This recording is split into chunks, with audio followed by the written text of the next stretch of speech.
আসসালামু আলাইকুম রহমতুল্লাহ। আল্লাহ দরবারে লাখো কোটি শুক্রিয়া আদায় করি। আলহামদুলিল্লাহ, আল্লাহ পাক তার এই গুনাহগার পাপী বান্দাকে জুমার নামাজ আদায় করার তৌফিক দান করেছেন।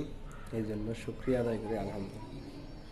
আল্লাহ পাক যদি তৌফিক দান না করতো তাহলে জুমার নামাজটা আদায় করতে পারতাম না।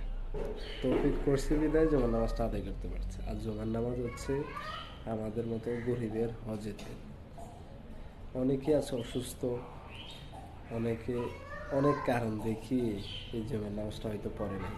অনেকে হয়তো রোজা রমজানের দিন হয়তো ঘুমিয়েছিল, তাই জুমার নামাজটা আদায় করতে পারে না। অনেকে হয়তো অসুস্থ ছিল, এই জন্য করতে পারে না। তো যারা অসুস্থ ছিল তাদের সকলে সুস্থতা কামনা করি।